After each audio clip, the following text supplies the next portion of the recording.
जबलपुर के Netaji Subhash Chandra Bose central jail में एक कैदी की मौत हो गई। परिजनों ने कैदी की मौत को लेकर जेल प्रशासन पर गंभीर आरोप लगाए। बंदी के परिजनों का कहना है कि जेल के अंदर अन्य कैदियों और जेल कर्मियों द्वारा उसके साथ लगातार मारपीट की जा रही थी, जिसकी वजह से कैदी की मौत हुई है। दरअसल जबलपुर के सेंट्रल जेल में पिछले 10 सालों से दुष्कर्म के अपराध में सजा काट रहे राजा सोनकर की सुबह तबीयत बिगड़ी, जिसके बाद उसे मेडिकल अस्पताल में भर्ती कराया गया, जहां उसकी मौत हो गई। जेल प्रशासन का कहना है कि दुष्कर्म के तहत पिछले 10 सालों से राजा सोनकर आजीवन कारावास की सजा काट रहा था।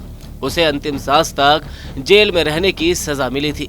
राजा मानसिक रूप से विक्षिप्त था और उसका निरंतर इलाज चल रहा था। वह मानसिक रोग की दवाइयां भी ले रहा था, लेकिन सुबह अचानक उसे सांस लेने में तकलीफ होने लगी, जिसके बाद उसे मेडिकल अस्पताल में रेफर किया गया, जहां उसकी मौत हो गई। फिलहाल मौत का कारण स्पष्ट नहीं हुआ है। मृतक कैदी राजा का पोस्टमार्टम करवाया गया है, जिसकी रिपोर्ट आने के बाद ही मौत के कारणों का पता चल सकेगा। आज सुबह एक दंडित बंदी जिसका नाम था राजा सोनकर, पिता राजेश सोनकर, इसको लगभग 6:30-7 बजे के आसपास उल्टी दस्त की शिकायत हुई और उसको दवाई दिया गया पैरामेडिकल स्टाफ द्वारा। उसके बाद इसको सांस लेने में तकलीफ़ हुई। इसे अचानक भेजा गया मेडिकल कॉलेज और मेडिकल कॉलेज भेजा गया।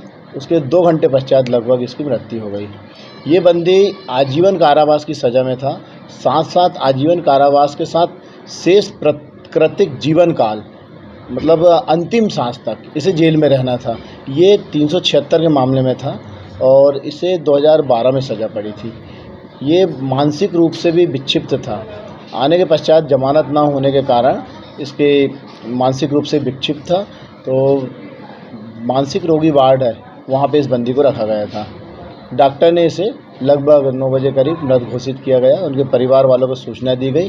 नियमानुसार जुडिशियल इंक्वायरी के लिए माननीय न्यायालय को लिखा गया और जो भी पोस्टमार्टम रिपोर्ट आएगी तो जानकारी लगेगी कि मरने का कारण बंदी का क्या है। सर, परिजनों का आरोप है कि उनका कहना है कि मारपीट होती थी, कहाँ तक सच्चाई क्या है? ये तो वहाँ पे जो वीडियोग्राफी हुई है, इसकी जो पोस्टमार्टम होता है उसमें वीडियोग्राफी भी हुई।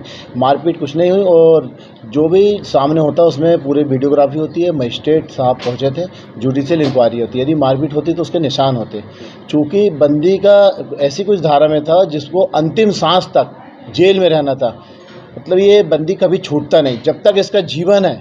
शेष प्राकृतिक जीवन काल की सज़ा पड़ी थी, तो स्वाभाविक है कि इसको इस सज़ा के दौरान मानसिक फ्रस्ट्रेशन तो रहता था और ये साइकोट्रिया डॉक्टर इनका इलाज करते थे और 7-8 साल से लगभग ये मानसिक बंदी के रूप में दवाई खा रहा था।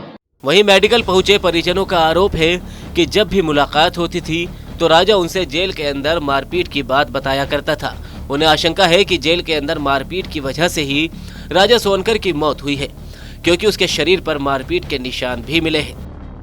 घटना हम लोगों को अभी 10 बजे मालूम चला और यहाँ कब लाए कब नहीं लेके आए ये मालूम नहीं हम लोगों को। जब हम लोग को 10 बजे मालूम चला, जब हम लोग सब पूरा घर यहाँ पे आए, हम लोग यहाँ देखे तो वो तो कुछ बोले नहीं रहा है। जब यहाँ बता था क्या घटना हुई? ये घटना तो यहाँ बाहर नहीं, जेल के अंदर भाई है। क्या हुआ है? अब जेल के अंदर क्या घटना भाई, ये तो अधिकारी बता सकते हैं।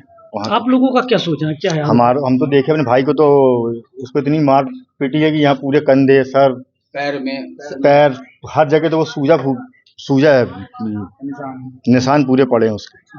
आपका आरोप है कि पुलिस के द्वारा जेल जी अधिकारी जो भी हैं वो उनके बिना कुछ नहीं होता है जेल के अंदर। और एक आदमी अगर कोई नया जाता है तो उससे बिना पैसे गुना खाना में डाल देते हैं 2 से 3 दिन के लिए, 4 दिन के लिए। उनसे 5,000 10,000 की मांग की जाती है, जब जाके उस गुना खाने से बाहर निकालते हैं। फिर बाद में शिफ्ट किया जाता है उनको, और नहीं देने पे उनको गोल चक्कर में उनको इतना मारा जाता है कि हद से ज्यादा। मृतक का क्या नाम था? राजा सोनकर। कितनी उम्र थी? 39 वर्ष। मुलाकात में कहीं जानकारी बताया आपके भाई ने आपको? हर बार यही बताता था कि भैया बहुत मारते, चाचा लोग जाते थे, हम लोग जाते थे, हम लोग को मुलाकात करने दिया जाता नहीं। बोले आप लोग का नाम नहीं है, ये नहीं है, वो नहीं है। हम लोग बोले कि हमारे चाचा का लड़का है तो हम लोग को मिला जाए, मगर हम लोग के कोई भाइयों को, हमारे चाचा पापा को, हम लोग 8-10 भाई हैं, हम लोग को मुलाकात करने से उनके माँ बाप को एक आध कभी कोई चला गया 3 लोग, तो 3 से चौथे को नहीं दिया जाता। फिलहाल आपको बता दें कि राजा सोनकर को घमापुर थाने पुलिस ने 2015 में धारा 376A के तहत मामला दर्ज कर उसे जेल भेजा था। वह तभी से लगातार जेल में बंद है।